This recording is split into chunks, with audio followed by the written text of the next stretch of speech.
On my 30th birthday, in a room filled with everyone I knew, my parents stood up and announced that I was the biggest mistake of their lives.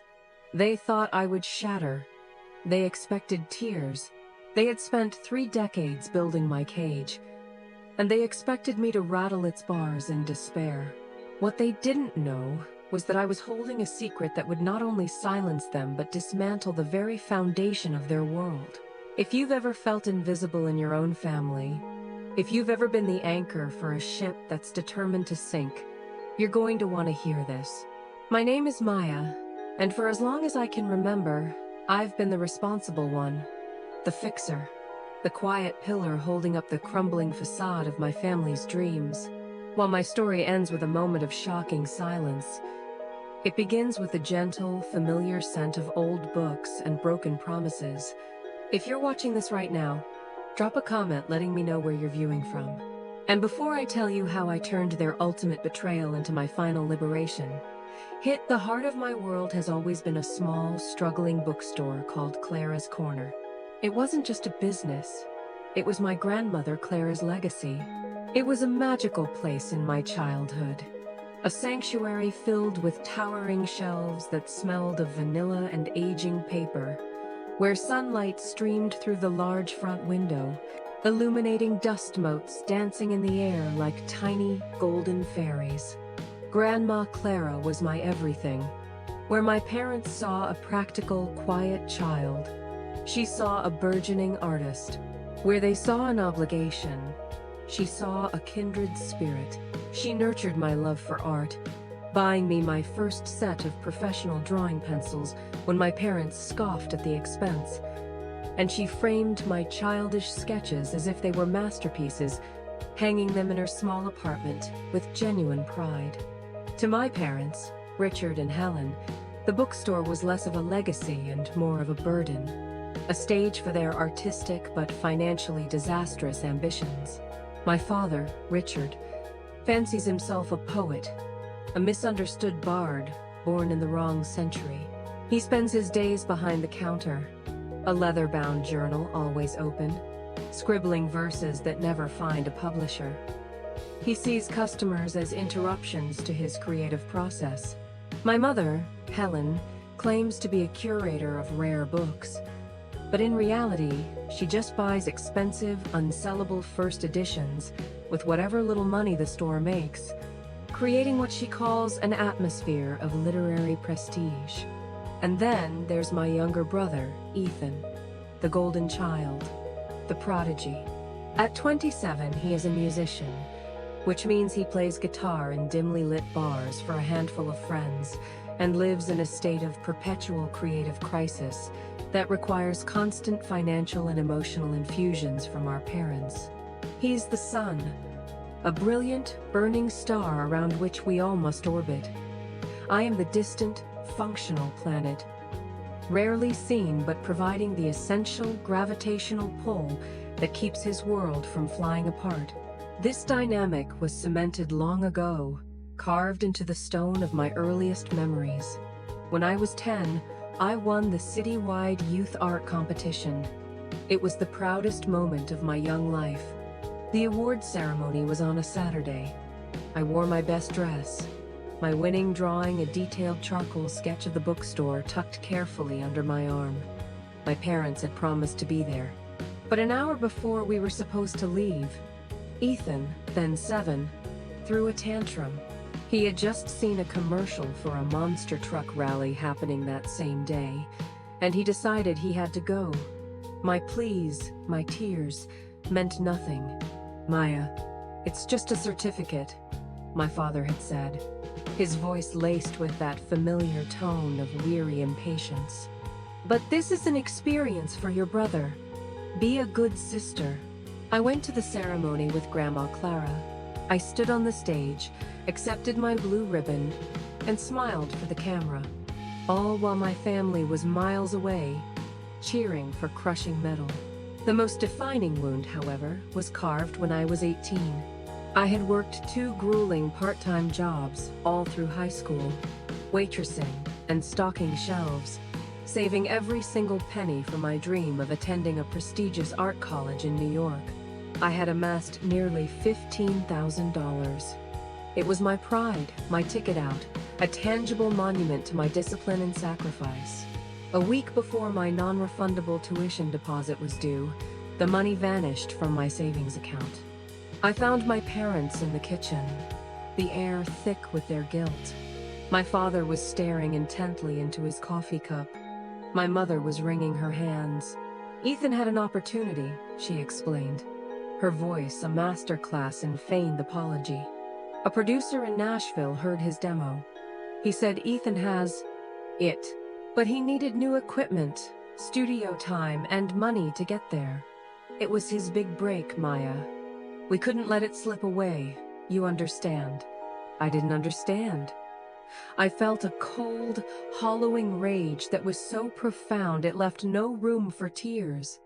They had stolen my future and handed it to him on a silver platter.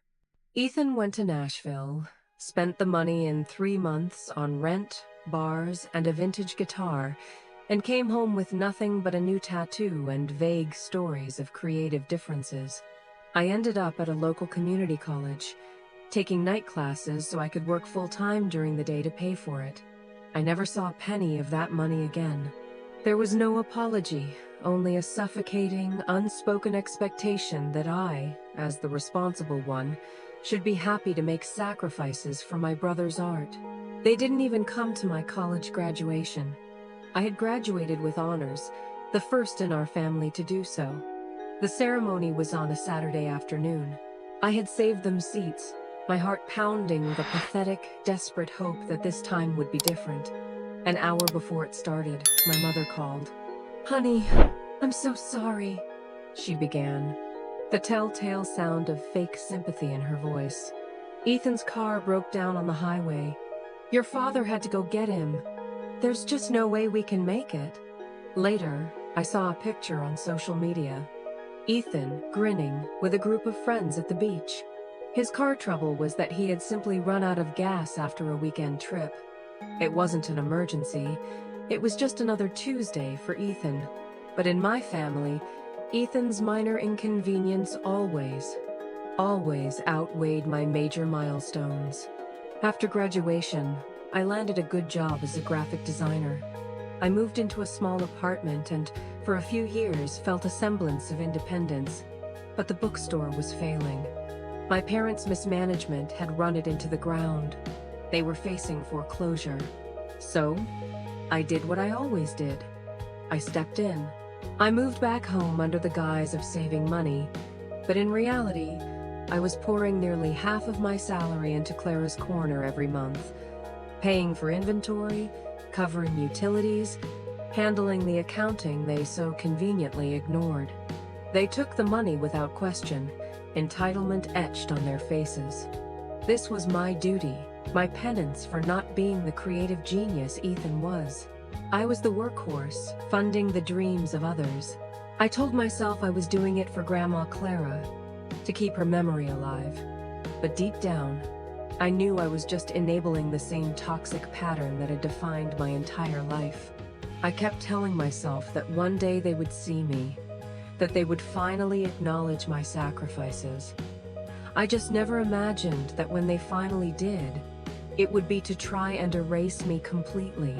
The catalyst for the final storm, as it so often is in life, was death. 3 months before my 30th birthday, Grandma Clara passed away peacefully in her sleep. The grief was a physical weight, a hollow ache in my chest that made it hard to breathe. She was my anchor, my champion, the one person who had always been in my corner, and now she was gone. At her funeral, I was a ghost, moving through the motions, accepting condolences from people who offered empty platitudes about her being in a better place. For me, the best place had been right here, in her worn armchair, listening to her stories. My parents and Ethan, however, seemed to treat the event with a strange, almost vibrant energy. It was a performance. They were the grieving son, the heartbroken daughter-in-law, the devastated grandson. My father read a maudlin poem he'd written about a fallen oak tree. his voice trembling with a theatrical sorrow that felt insulting to my grandmother's quiet strength. My mother fluttered about, dabbing at dry eyes with a lace handkerchief, accepting sympathy with a tragic grace. Ethan stood by the casket, looking somber for the cameras of relatives' phones, but I saw him check his watch twice during the eulogy. Their grief felt hollow, a costume they had put on for the day. In the days that followed, the true nature of their sorrow became painfully clear. It wasn't about losing a mother or a grandmother. It was about what she had left behind. "Did she say anything to you about the will?" my mother asked just 2 days after the funeral, her voice a conspiratorial whisper as if we were discussing a surprise party. "She always said she wanted to make sure Ethan was taken care of, that his art was supported." My father chimed in. "The bookstore is prime real estate, you know. We could get a business loan against it. Finally do a proper renovation." They spoke of turning it into a cultural hub with a coffee bar and a performance space for Ethan, all with money they didn't have but somehow expected to materialize from the estate. I knew my grandmother had a modest life insurance policy and owned the bookstore building outright. That was all I thought there was, and it was clear they saw it as their personal windfall. Her lawyer, a kind, old-fashioned man named Miss Hemlock, informed us that the will would be read privately in a few weeks after the official paperwork was processed. The news seemed to frustrate my parents, who were eager to get their hands on what they considered their birthright. Their impatience felt like a betrayal of her memory. It was in this tense, grief-stricken atmosphere that my mother announced her grand idea. "We're going to throw you a 30th birthday party, Maya," she declared one evening with manic cheerfulness. "A real celebration, right here in the bookstore. It will be a tribute to you and to Mom's memory, a new beginning for all of us." I was stunned into silence. My parents had never celebrated my birthday with more than a drugstore card and a half-hearted happy birthday. A party, a real one, felt like a seismic shift, a gesture so out of character it seemed impossible. For a fleeting, foolish moment, I allowed that dangerous flicker of hope to ignite inside me. It was a stupid, stubborn hope that refused to die no matter how many times they had stomped on it. Maybe this was it.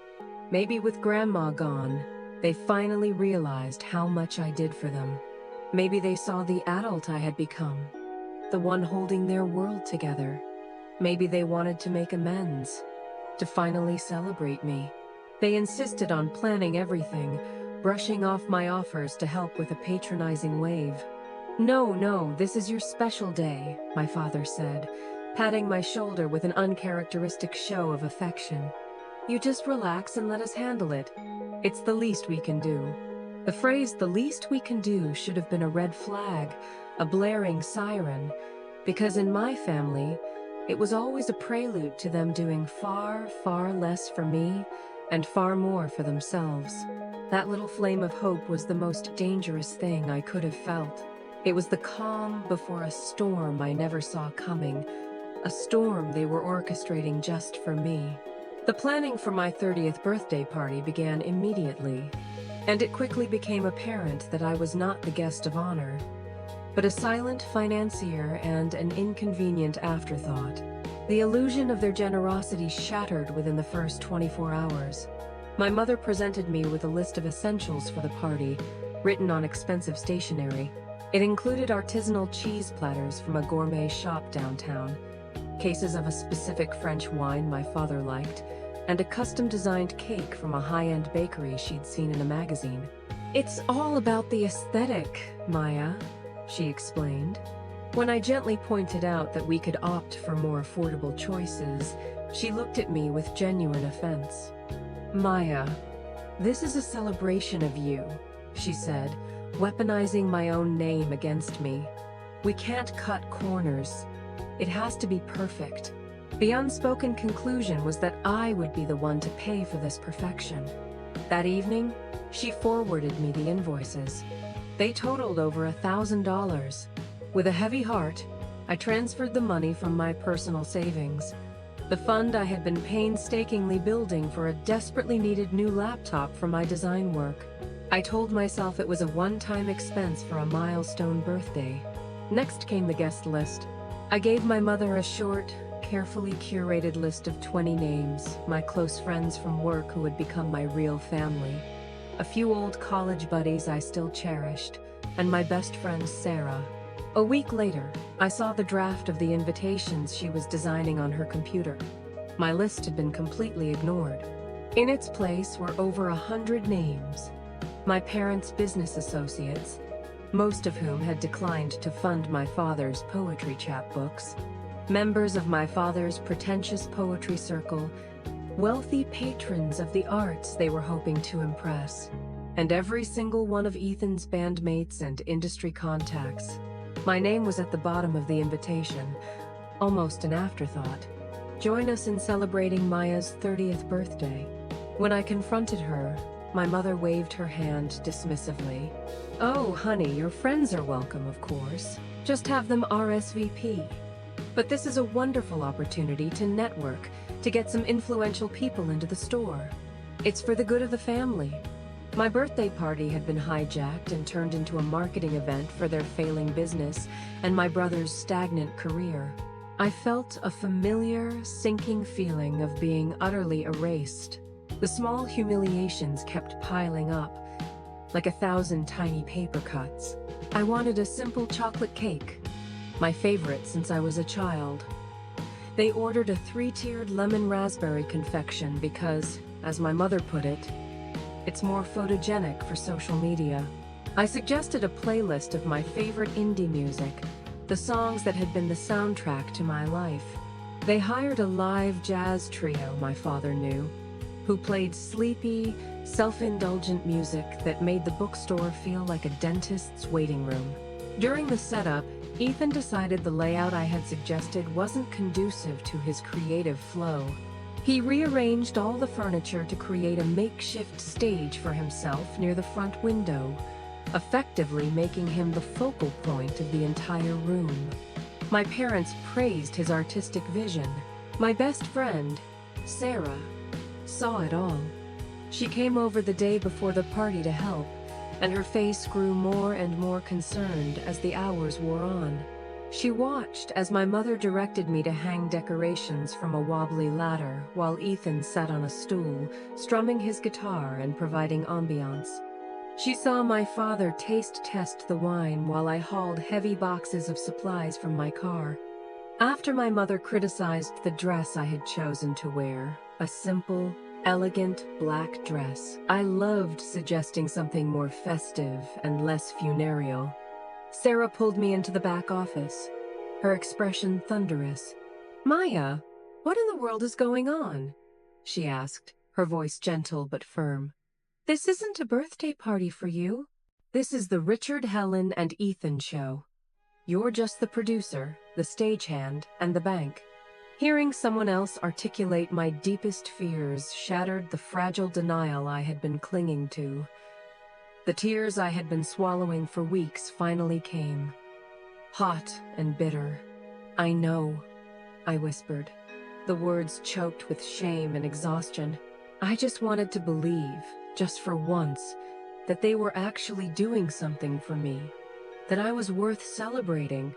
This isn't just thoughtless, Maya, she said, handing me a tissue and wrapping an arm around me. This is cruel. It's a masterclass in narcissism. They're using you, and they don't even have the decency to hide it. They're flaunting it. She was right. This wasn't a series of mistakes or oversights. It was a calculated, systemic display of my place in the family hierarchy. I was the utility, not the treasure. My purpose was to provide, to facilitate, to exist in the background so that they could shine. The final crushing straw came on the morning of the party. As people were due to arrive in a few hours, my parents presented me with my birthday gift. It was a small, clumsily wrapped box. Inside was a generic silver-plated necklace with a charm of a book, the kind you could buy at any mall kiosk for $20. It was still in the plastic packaging. We thought you'd like it, my mother said, her smile not quite reaching her eyes. I forced a thank you, the cheap metal feeling cold and insulting in my hand. An hour later, I was in the back office trying to fix a string of lights when I overheard them in the main room. Ethan had walked in, complaining loudly that a string had broken on his vintage guitar during his warm-up. "Don't you worry, sweetie," my mother's voice cooed, dripping with affection. "Your father and I already ordered that new acoustic electric Martin you wanted. It should be here next week. Consider it an early just because gift." The guitar he wanted cost over $2,000. They had bought my brother a professional-grade instrument as a casual, unsolicited gift, while I, on my milestone 30th birthday, a party I was paying for, received a trinket that felt like an insult. The disparity was so stark, so shameless. It felt like a physical slap in the face. I stood there, hidden in the shadows of the bookshelves, and understood with chilling certainty. This party wasn't a celebration. It was a ritual, and I was the intended sacrifice. The party was a surreal, out-of-body experience. The bookstore, my grandmother's sanctuary, was packed with strangers who smiled politely at me, their eyes gliding past me to find someone more important to talk to. They would ask, "So you're the birthday girl?" And before I could answer, they'd spot my father and exclaim, "Richard, my dear fellow, I must hear your latest sonnet." I felt like a piece of furniture, a part of the decor. My father stood near the jazz trio, a glass of expensive wine in hand, reciting his poetry to a captive audience of academics and art patrons. My mother flitted between groups, a social butterfly in her element, laughing and accepting compliments on her beautiful party and her talented son. Ethan, of course, was the true center of attention. He occupied his self-appointed stage by the front window, a charming, brooding artist surrounded by admirers. He played a few of his meandering, melancholic songs, and the crowd listened with rapt attention, my parents looking on with expressions of profound pride. I circulated through the room, a waitress in my own life, refilling wine glasses, clearing plates of half-eaten artisanal cheese, and forcing a smile so tight my face ached. My few friends who had come were huddled in a corner, looking as uncomfortable and out of place as I felt. Sarah stayed glued to my side, a silent, supportive anchor in a sea of indifference. Her occasional eye rolls a small, shared act of rebellion that kept me sane. Around 9 p.m., my father tapped a spoon against his glass, a high-pitched clinking that called for everyone's attention. A hush fell over the room. "Friends, colleagues, fellow artists," he began, beaming as if he had just won the Nobel Prize for Literature. "Thank you all for coming. Tonight, we are celebrating a very special occasion, my daughter Maya's 30th birthday." He gestured towards me with a theatrical flourish, and a smattering of polite, obligatory applause followed. I stood there, pinned by 100 pairs of eyes, the cheap necklace feeling as cold and heavy as a chain against my skin. "30 is a big milestone," my mother added, stepping up beside him, a perfect portrait of maternal grace. "It's a time for reflection, for looking back at the choices we've made. And Richard and I have been doing a lot of reflecting lately." She looked at me, her expression a careful, practiced mixture of love and pity that made my stomach churn. "Many of you know that Richard and I were artists first. We had big dreams of living in Paris, of dedicating our lives to our craft. But then, life happens." She paused for dramatic effect, letting the weight of their sacrifice hang in the air. "We had Maya, and while we love her dearly, her arrival was unexpected. A beautiful surprise, but a surprise nonetheless. It changed our path. We had to put our dreams on hold to be responsible parents." A wave of nausea washed over me. I could feel Sarah tense up beside me, her hand instinctively reaching for mine. My mother wasn't just giving a toast. She was rewriting history, painting me as the anchor that had weighed down their magnificent ship. My father took over, his voice resonating with false sincerity. "We don't regret it for a moment, but we do believe that dreams should never die. They should be passed on, nurtured in the next generation." He then turned to my brother, his face glowing with adoration. "Ethan here has the gift. He has the soul of an artist that we once had. And it is our duty as a family, as a community, to ensure his dream doesn't get derailed by the practicalities of life, as ours did." I knew then this wasn't a toast. It was an indictment, a public justification for what was to come. My mother delivered the final fatal blow. She looked directly at me, her voice ringing with a chilling, almost triumphant clarity. "Maya, you have always been the practical one, the responsible one. We are so proud of you for that. And now you have an opportunity to give the greatest gift of all." She smiled, a wide, predatory smile that didn't reach her eyes. "Your grandmother Clara left the bookstore to the family, but the paperwork is a bit complicated. So tonight, in front of all our friends and supporters, we wanted to announce that Maya has graciously and selflessly agreed to sign over her full share of the inheritance to Ethan. This will allow him to finally have the resources to pursue his music without worry. It's her way of paying back the family for the sacrifices we made for her. You were a mistake, my sweet girl, but you can be a mistake that finally pays off." The room was utterly, completely silent. No one clapped. No one spoke. They just stared, their faces a gallery of shock, pity, and morbid curiosity. They had just called me a mistake. They had publicly branded me as an obligation, a debt to be repaid. They had announced my financial sacrifice as if it were a foregone conclusion, a transaction I had already agreed to. They had taken my birthday, my inheritance, and my dignity, and offered them up as a sacrifice on the altar of my brother's mediocrity. In that singular, horrifying moment, something inside me didn't just break, it vaporized. The years of quiet resentment, the swallowed tears, the gnawing sense of worthlessness, it all burned away in a flash of white-hot rage, leaving behind a core of cold, hard, beautiful clarity. They hadn't just pushed me too far. They had pushed me into a version of myself they had never met, and were not, in any way, prepared to face. I looked at their expectant faces, waiting for my tears, my acquiescence. I gave them neither. A slow, calm smile spread across my face.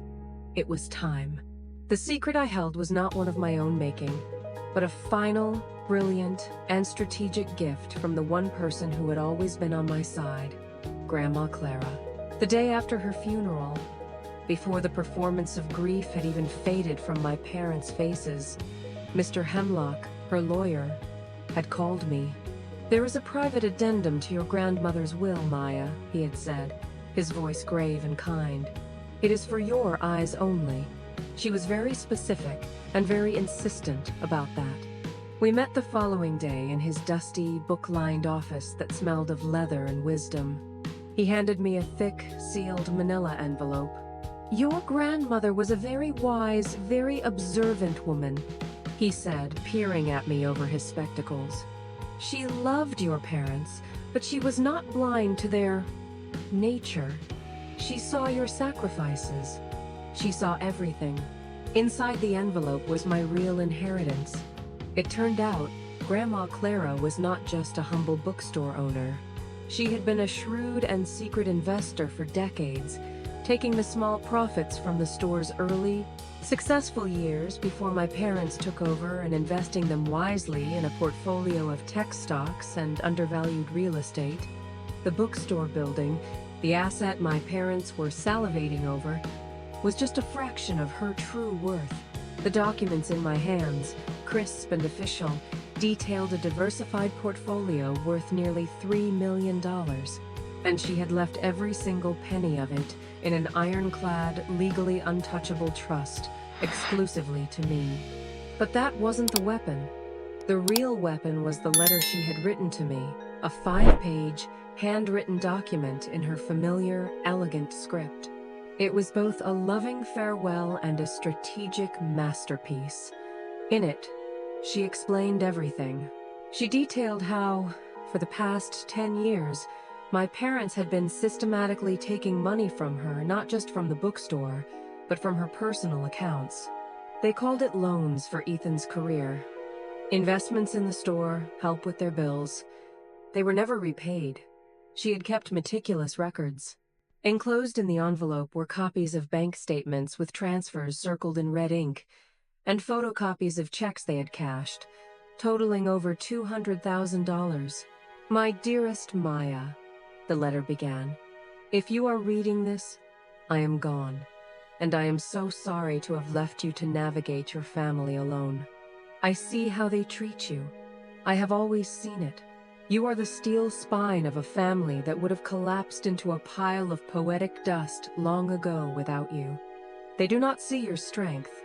They see only your utility. They will see my death not as a loss, but as an opportunity.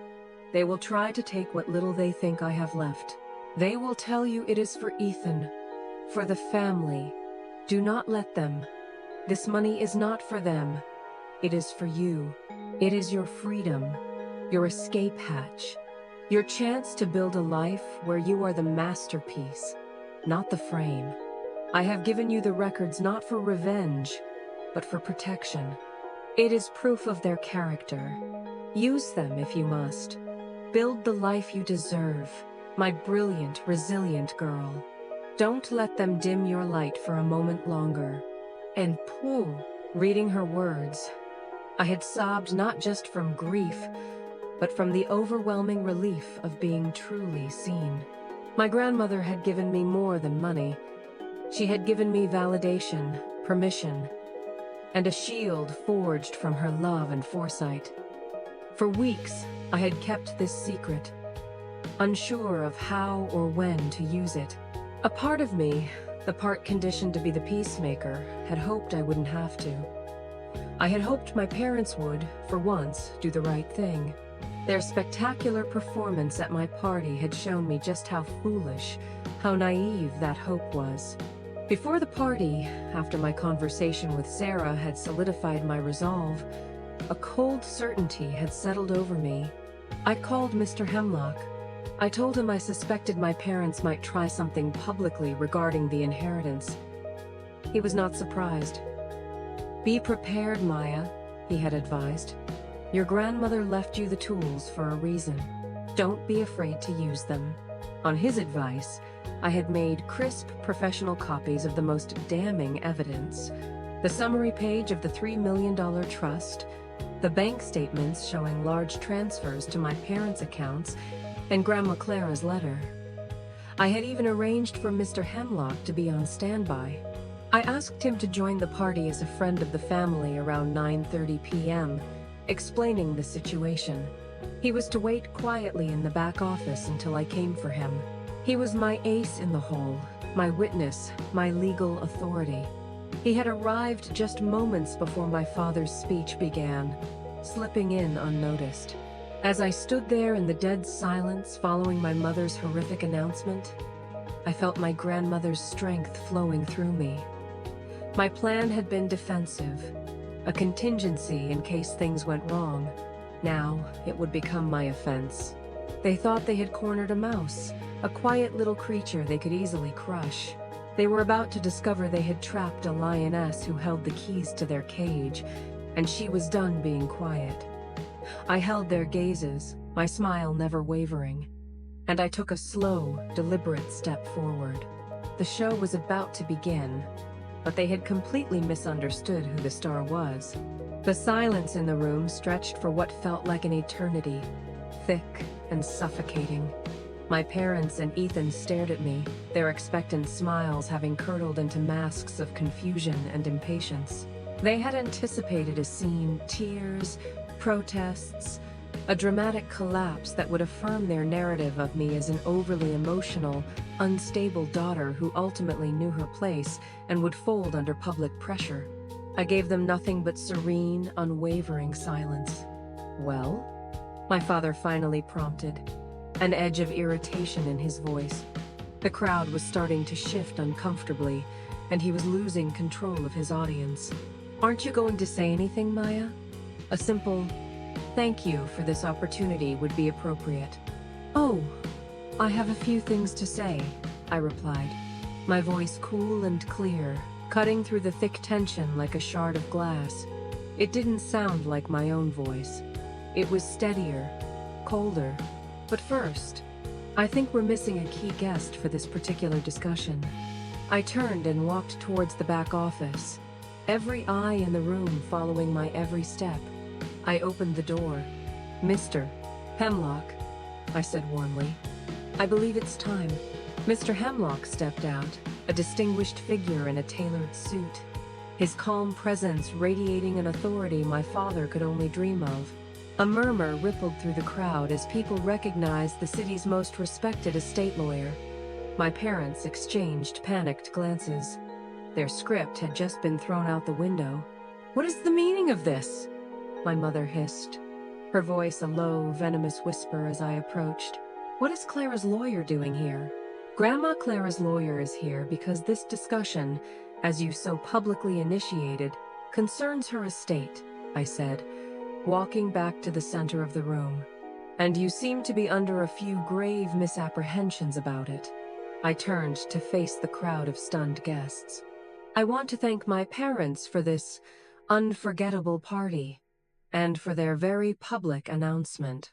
It's clarified so much for me that I was perhaps too afraid to admit to myself." I looked directly at my mother. "You said I was a mistake. A financial burden that derailed your artistic dreams. Let's talk about financial burdens, shall we?" I reached into my small clutch and pulled out a single folded sheet of paper. I didn't hand it to Mr. Hemlock. I held it up myself. "This is a summary I compiled, with Mr. Hemlock's verification of loans and cash transfers from Clara Abernathy to Richard and Helen Miller between 2013 and 2023. The total amount comes to $217,450. Gasps echoed through the room. My father's face turned a blotchy, furious red. "That's a lie! Those were gifts!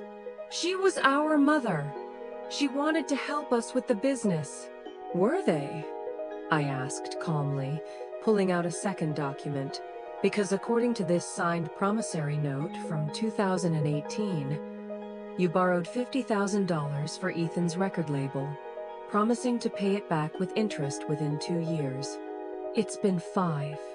There have been no payments. I let the paper drop onto the table in front of them. It landed with a soft, damning thud. It seems I wasn't the only financial burden in the family. I was just the only one who didn't come with a formal price tag. Ethan, who had been silent until now, finally stepped forward, his face a mask of arrogant indignation. "This is ridiculous. Grandma loved us. She believed in my art. You're twisting things." "Oh, she supported you, Ethan," I said, my voice hardening as I turned to him. "She supported the new guitars, the recording studio time, the rent for your apartment for 2 full years after you came back from Nashville. And what did she get in return? You couldn't even be bothered to visit her in her last 6 months when she was in hospice care. The nurse's logs, which I have a copy of, show I was there every single day. You visited twice, both times for less than 15 minutes. My mother finally found her voice, a shrill, desperate sound. "This is a private family matter. You have no right to air our dirty laundry in front of everyone. You're the one who set the stage, Mom," I shot back, my voice rising for the first time. "You invited this audience. You put the spotlight on me to witness my humiliation. It's only fair they stay for the grand finale." I took a deep breath, centering myself. "You announced that I would be signing over my share of the bookstore to Ethan. There's just one very large problem with that. I can't give him what isn't mine to give in the first place." Mr. Hemlock stepped forward again, his presence silencing any further protest. "According to Clara Abernathy's final will and testament, executed last year and verified for mental competence. The bookstore building and its business assets are not to be divided. They have been placed in a revocable living trust, a trust to be managed solely by Maya Miller. The color drained completely from my father's face. He looked like he might be sick. Furthermore, Mr. Hemlock continued, his voice resonating with finality, the vast majority of Mrs. Abernathy's estate, a portfolio of investments and properties valued, as of market close yesterday, at approximately $3 million has been left solely and exclusively to her granddaughter Maya. A collective, audible gasp went through the room. Ethan looked as if he'd been physically struck. My parents just stared, their mouths agape, their minds clearly unable to process the number. It was a sum so far beyond their comprehension that it broke their reality. But that's not possible, my mother stammered, her voice a hoarse whisper. She always said she would take care of the family, that she would take care of the family.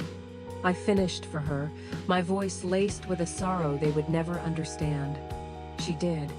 She took care of the one family member who ever took care of her.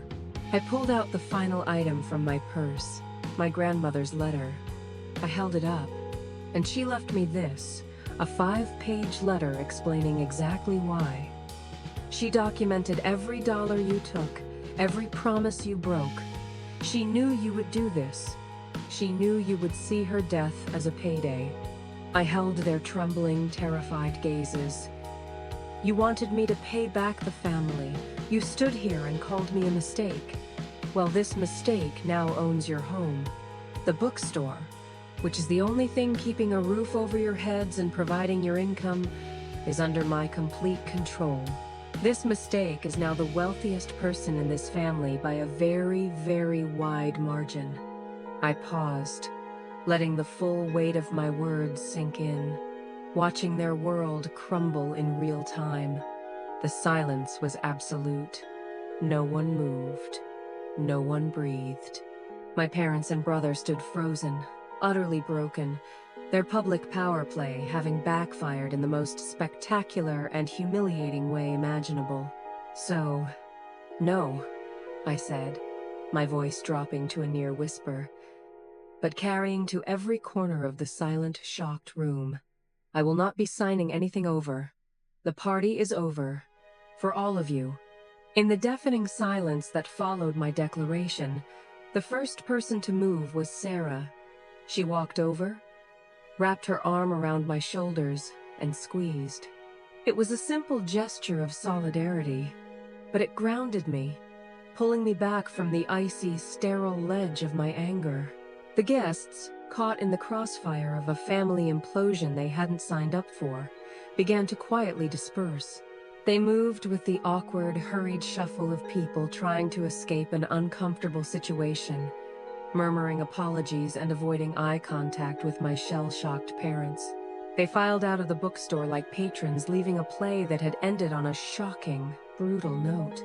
My family remained frozen in their tableau of ruin. My father had collapsed into a chair, his face buried in his hands, his shoulders shaking with what might have been sobs or just the tremors of shock. My mother was weeping now, not silently, but with ugly, gasping sounds, her carefully constructed facade of grace having crumbled into dust. Ethan just stared at me, his handsome face twisted into a mask of pure, unadulterated hatred. There was nothing left to say. The truth had been laid bare, and it was devastating. I turned to Mr. Hemlock. Could you please ensure they vacate the premises within the hour?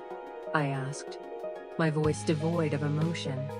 I'll be changing the locks tomorrow morning. He simply nodded, his expression one of grim professionalism. With Sarah by my side, I walked out of the bookstore, leaving the wreckage of my old life behind me. I didn't look back. I didn't want to see the place that had been both my sanctuary and my prison one last time. The cool night air outside had never smelled so sweet, so clean. Each breath felt like an act of liberation, flushing out 30 years of toxic air. We didn't talk much on the drive to her apartment, where I would be staying for the foreseeable future. There was no need.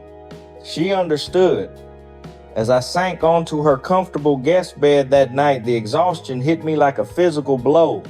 But underneath it, for the first time in my entire adult life, I felt a profound sense of peace. The war wasn't just over. It had never really been a war at all. It was just me, finally refusing to fight for my own captivity. The next few days were a blur of empowering logistics. I met with Mr. Hemlock to begin the process of taking control of my inheritance. We hired a new management company to oversee the bookstore, with strict instructions to audit the disastrous finances and create a viable business plan. He also drafted and sent a formal eviction notice to my parents and brother, giving them 30 days to vacate the apartment above the store. Their attempts to contact me were relentless, a barrage of angry, expletive-laden texts from Ethan. "You'll regret this, you cold-hearted witch." A tearful, manipulative voicemails from my mother. "How could you do this to your own family? We'll be on the street."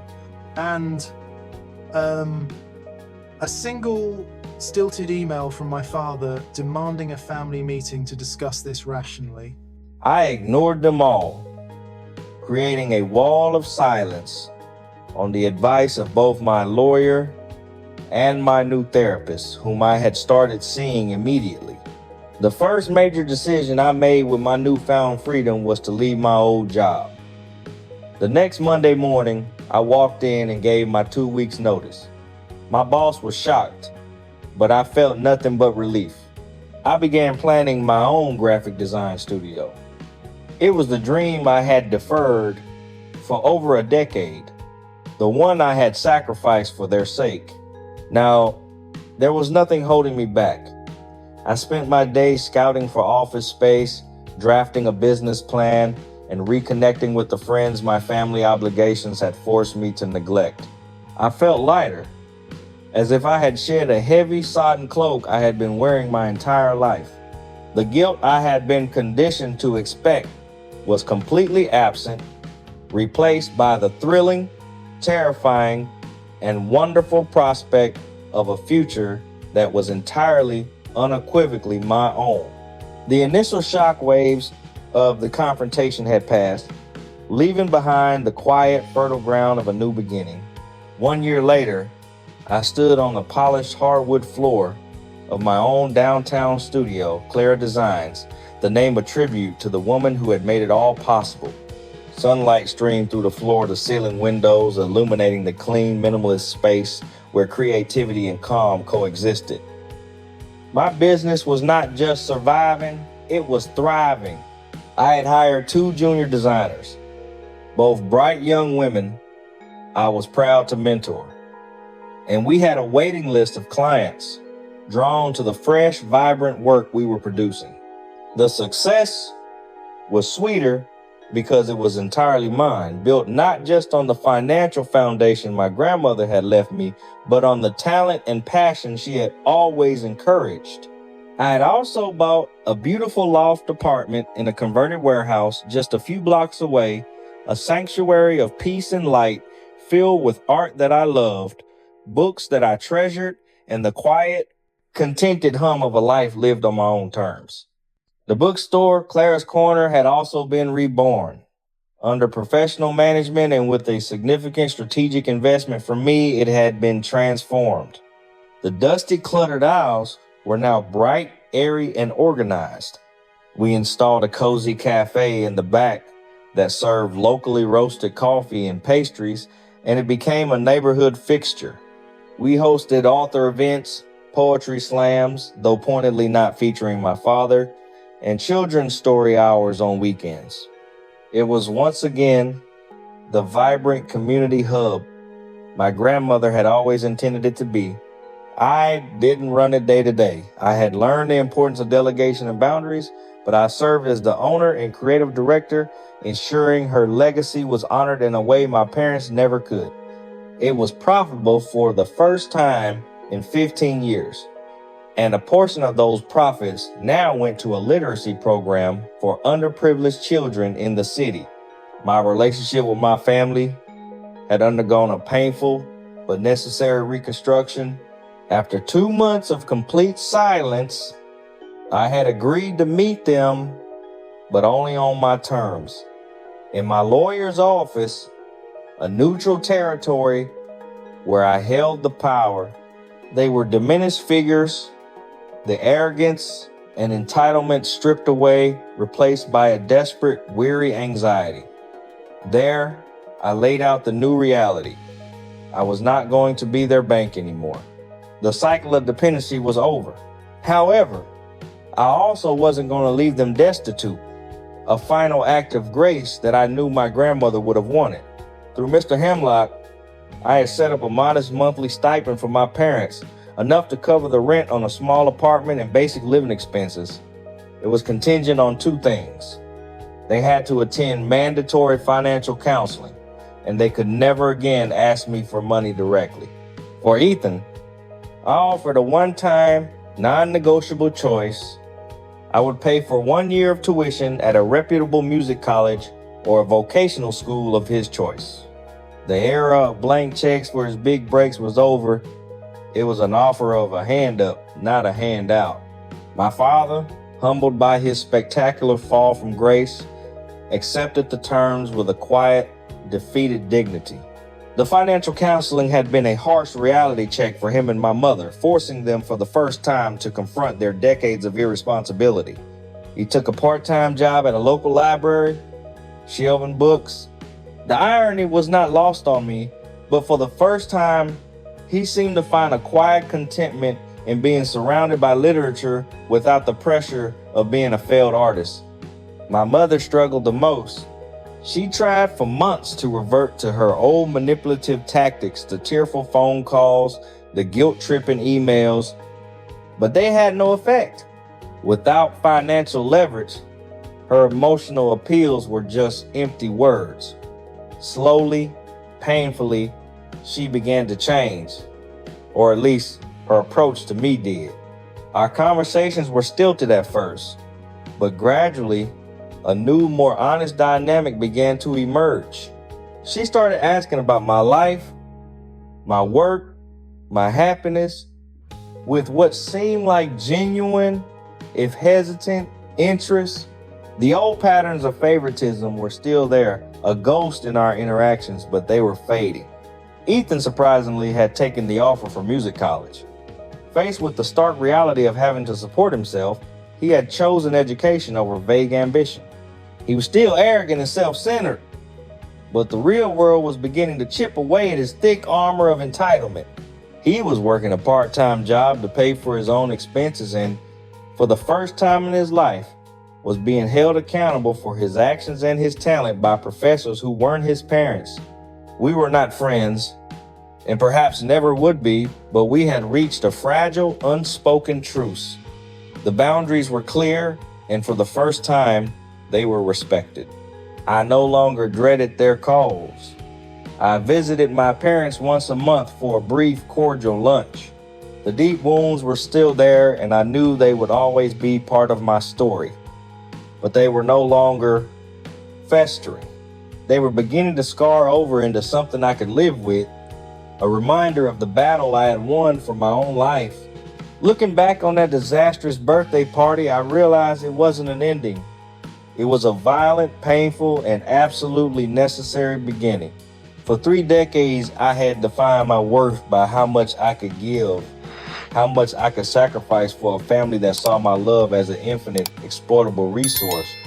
I thought that by fixing their problems, by being the responsible one, I could somehow earn their love and respect.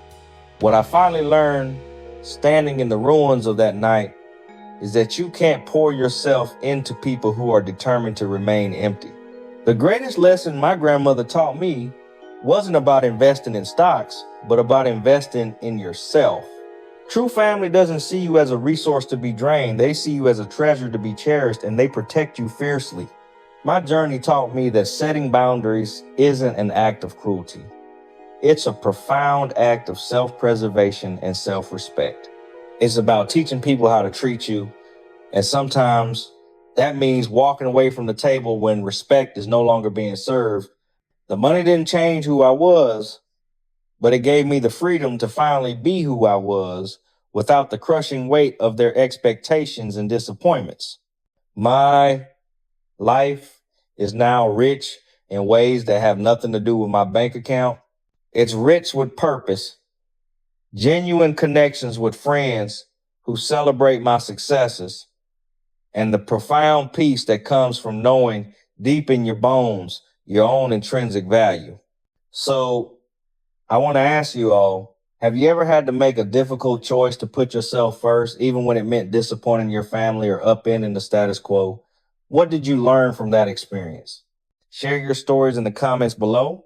I read every one of them, and your stories of resilience give me strength.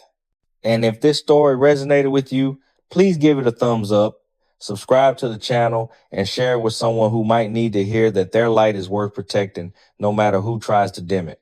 Thank you for listening. And remember, you are the author of your own story. Never, ever let anyone else hold the pen.